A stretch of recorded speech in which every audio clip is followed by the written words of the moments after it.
Good evening, Meaghan Martins. Welcome on VH Berries. Thank you. Thank you for having me. Behind you is not only a very colorful wallpaper, it is an entire poem and Encyclopedia Universalis aimed to educate us about plants, flowers, and trees. I mean, I wish that I knew enough about them to add to that, but I like the pretty colors. Because I can see your work and journey as a tree with multiple branches. Oh, that's beautiful. I like that image. Because I was always told, Meaghan, that an Iceland can be called an Iceland if it has at least a tree on it. And your life, especially these last 1,000 days, was all about moving from an Iceland to another one, from the United States to the United Kingdom. Yes, so I moved to the United Kingdom, to London specifically, I first came here 6 years ago, but I've been back and forth between the United States and here since then. And really, obviously, during the global pandemic, I laid down my roots in London. And my husband is from here, and I went to drama school here. And I've always felt like the city of London really spoke to me culturally and artistically. I think it's, especially being such a historical place for theater, and my love for theater from a young age just drew me to this place. So far it's been an exciting transition. It has been an exciting transition because you were in Los Angeles, California, but before you were born in Las Vegas, in Nevada, with two brothers and a sister, and I'm wondering if they are still there. So my one brother is in Las Vegas, Nevada still, and then my sister and my other brother are in St. Louis, Missouri, and then I've ended up across the ocean. This is fascinating because furthermore, this geographical barrier, there is of course the climate and the weather. Yes, the weather is very different. I always say that I was sick of sunshine, so I moved to the rainiest place that people can think of. It's actually raining outside right now in London. I love the rain. I love having gray skies. I think in LA, it can feel a bit oppressive and overwhelming to have sunshine and summer weather all year long. People always glorify it and they always say to me, how could you leave LA? How could you leave the sunshine? But to me, it was really a symbol for the city. It was stagnant. It was never changing. And I love seeing the change of seasons here in London. And in this very special city in London, you are playing a very special play that is called Never Not Once. Can you tell me a little bit more about it? Yes. So I just finished playing in Never Not Once. My character was called Eleanor, and she was a biology student in university in the United States, Rutgers University. And she grew up with two moms and wants to find her biological father. And throughout the journey to find her biological father, secrets are unearthed about her biological mom's past. And all the skeletons sort of tumble out of the closet. And it was a really beautiful play, but very difficult, very sad, and lots of difficult topics covered. But I enjoyed every minute of it. It's very cathartic, and it reminded me a lot of sort of classical Greek theater, where you have these intense emotions, and watching the audience go through that with us every single night felt like an absolute gift, especially after being separated from society for 2 years in lockdown. It was wonderful to be in a room full of people experiencing this story together. It was very difficult because this very special play, Meaghan Martin's, is tackling a very sensitive and provocating subjects. Yes. Concerning social issues and mental illness. Yes. And I feel that in addition of all of this, Meaghan Martin's, this is a competition with yourself. Yeah, it's lovely to challenge myself and to stretch myself, especially as an actor, but personally as well. And I really enjoyed doing a piece that was heavier and more drama based. I haven't done much of that in my life, so it was a big challenge, but I enjoyed it. As you just mentioned it, your character is named Eleanor, the daughter of Alison and Nadine. Yes, yes. And Eleanor's had a really great childhood and life, and she's smart, she's kind, she's hardworking, and she's really now wants to understand her background with her biological father and why this is something that's been kept from her for her whole life. And she wants to know half of her genetic material, which was one of the lines in the play. And I think that's a really interesting question to ask. And I can also make a connection because these three characters can form a sort of triangle, a little bit like the three heart canvases. Oh, yes, that's true. I didn't think of that. Yeah, it was lovely to have the three, the two moms and myself. And yeah, there's a Three Hearts Canvas is my production company that my husband and I, Ollie Higginson, we run. And we actually came up with the idea of three hearts because we thought it was one heart for each of us, one for me, one for Ollie, and then one for the audience. So that's where that came from. And there is also a deeper meaning with this a trio of subjects, because the goal of this very special company is to compensate three different fields.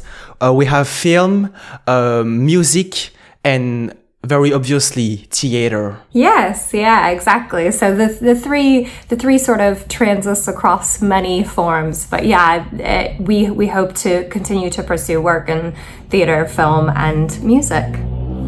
And when I took a deeper look at the play that we just mentioned, I thought that I might start my own play and call it Always Twice.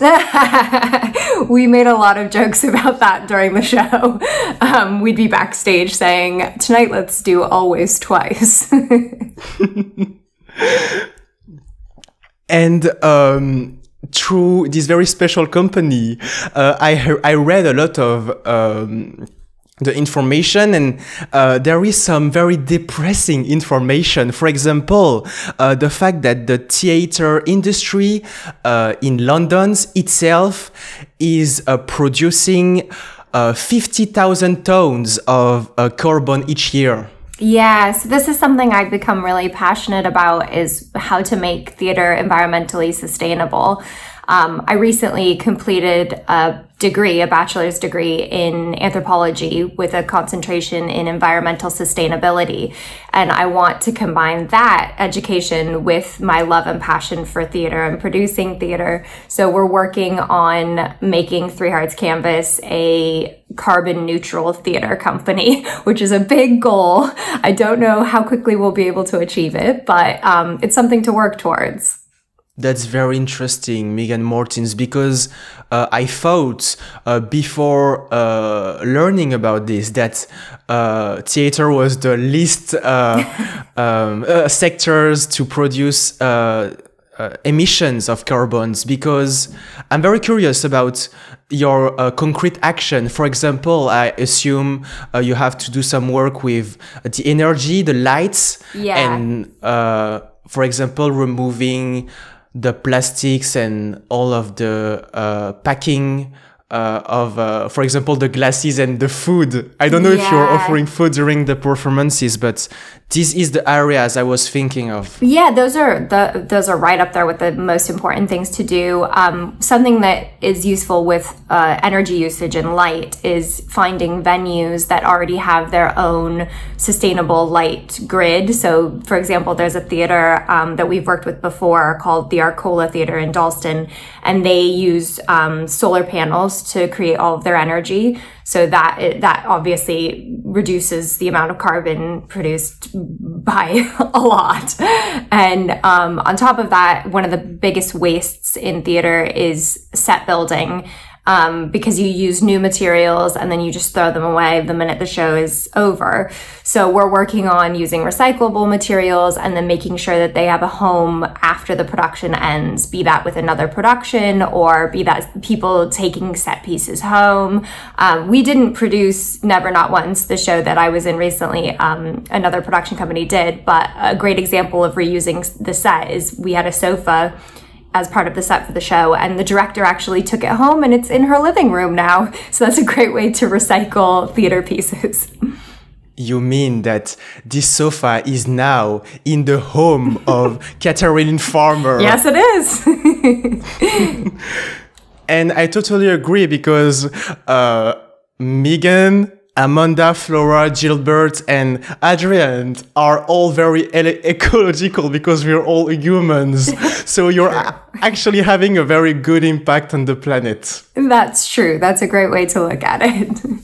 In this film sector of your brand new company, there is an upcoming project called Goldman, a conversion.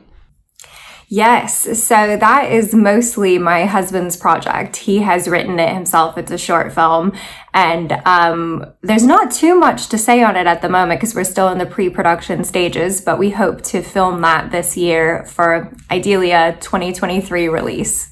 You just mentioned your husband called Holly that you met in the United States. We actually met in London. So yeah, we met at, this is funny, we met at a drama school called RADA here in London on a 2-week acting course. I mean, that's mainly it. We met on a 2-week acting course. That's it. Nothing exciting. And you're also working with an associate producer. How do you organize yourself? Because each one of you, I assume, is a genius in a very different field. Well, thank you. Yeah, I think that, so mainly Ollie and I do the brunt of producing. I tend to be more the administrative side. I'm better with the financial stuff than Ollie is. We both do the creative development, and then he'll do a lot of the networking side. And then whenever we bring in associate producers, as we have in the past, they tend to help with the day-to-day management of a project.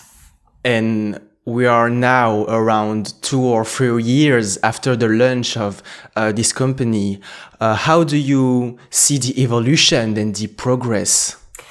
Yeah, it's been a difficult few years, obviously, with the world shutting down. It's not been great for theater in particular, but we have continued to grow. We were able to do a workshop of a play in March 2021, which was great. And we hope to put that play, it's called Smoke by Kim Davis. We hope to put that on in London soon, but no solid plans yet. And as I said before, we hope to do the short film that Ollie has written, and Ollie continues to develop the music side. He's got a couple of songs that he's written that he would love to put out music videos for. So it's just trying to squeeze it in between our acting jobs and life. And yeah, it'll be very exciting to see where Three Hearts Canvas ends up in the next few years. To keep the rhythm, you have to stay very strong and always touch the wallpaper behind you to have some luck. Yes, this will be my lucky wallpaper. I like that. It is difficult to keep going sometimes, but I feel really lucky to have a partner like Ollie who can inspire me and push me to grow, and I can push him to grow, and we can, even in lockdown, we were able to develop projects together because we were around each other all day, every day. And Meaghan Martin, you just mentioned the fact that you did a bachelor degree in anthropology, and before that you were already doing something at the London Academy of Music and Dramatic Arts. So you're always in this process of learning. Yes, I am a learner. I love learning, and I think education is a big part of who I am. I did a graduate degree at the London Academy of Music and Dramatic Art, also called Lambda. And funny enough, I did a graduate degree before I had a bachelor's degree because they took the professional work that I had done in Los Angeles in lieu of a previous degree.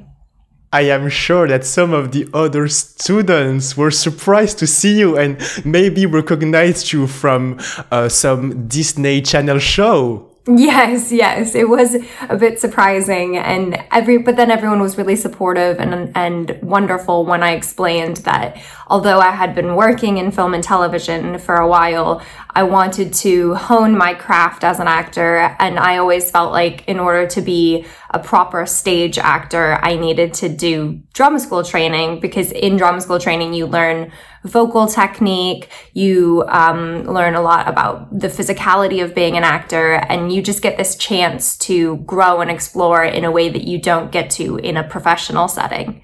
And Meaghan Martins, I would love to retrace this very unique and singular journey that started, as I mentioned before, in Las Vegas, because you started modeling and acting at the age of 5. Yes. So when I was around 5 years old, I was in a modeling show. And it was just something that happened to come about through the dance classes I was taking. And from there, I was seen by a manager based in Los Angeles. And she approached my parents and suggested that I audition for commercials. My parents were a bit hesitant about it all at first, but they supported my journey, and I did a lot of commercials for Barbie and all sorts of dolls and stuff, which I thought was great fun as a kid because I just got to miss school and play with toys all day. And then after September 11th happened, we slowed down on the traveling back and forth because it got a lot harder to fly between Las Vegas and Los Angeles. And that's when I got involved in theater in Las Vegas and really realized how much I loved performing and how much I loved acting at that point. I started taking singing lessons and continued with my dance classes. And then when I was about 13, I begged and begged and begged my parents to go back to Los Angeles to pursue acting professionally again. And they relented finally. And I did a musical in Los Angeles. And then I was very lucky to get cast in a couple of small spots on TV shows. I did like an episode of The Sweet Life of Zack and Cody for Disney Channel. I did a Nickelodeon show. And then within a few years, I did an episode of House. I got to work on such like fun, exciting shows. And within a few years, I had been cast in Camp Rock for Disney, which is probably one of the things I'm best known for. And from there, I just continued to pursue independent films, TV, anything that came my way, really. I wasn't too picky.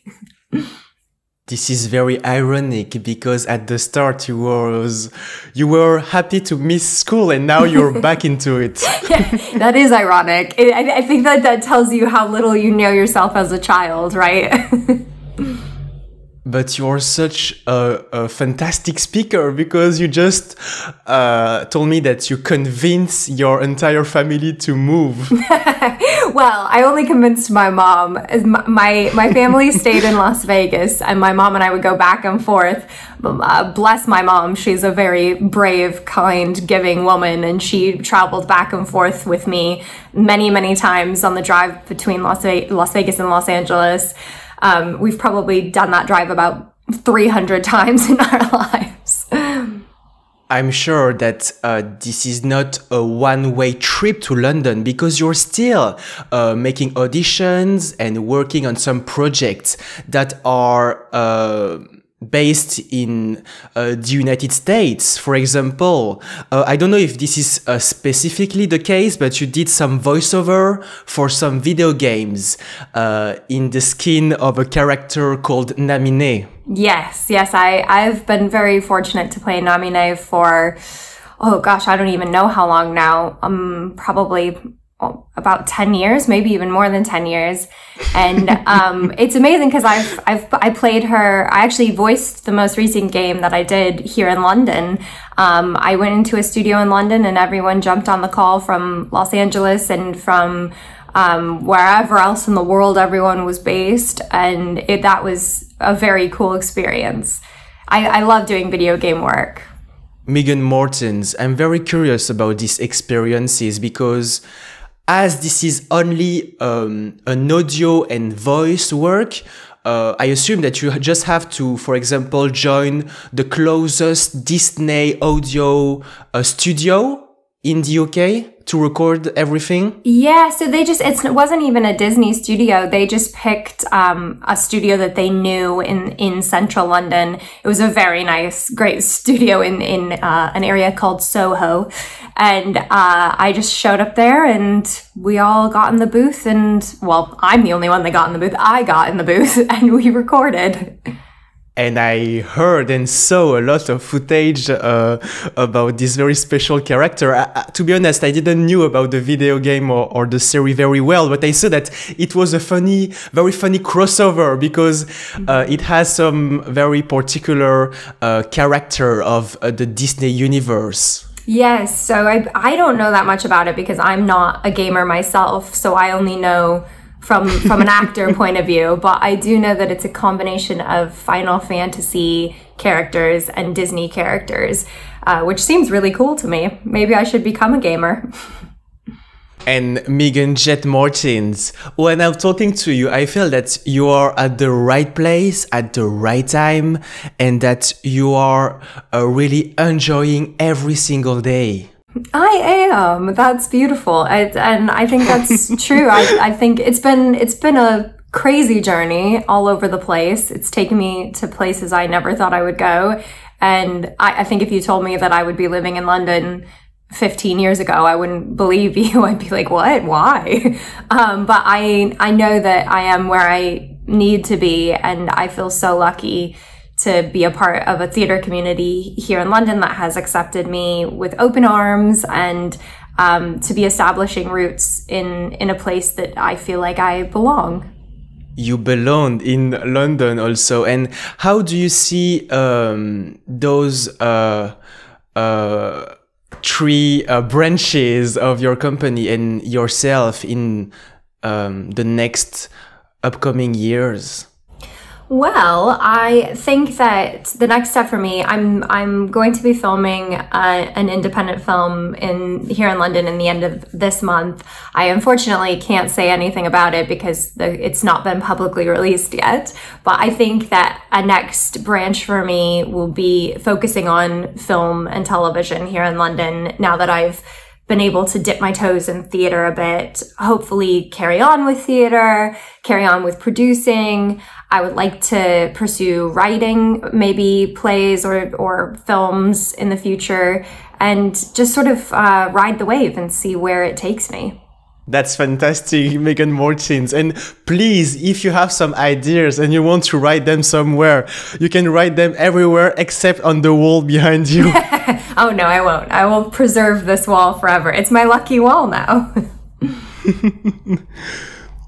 Meaghan Martin, I'm wishing you the best. Thank you so much. Thank you. Thank you so much.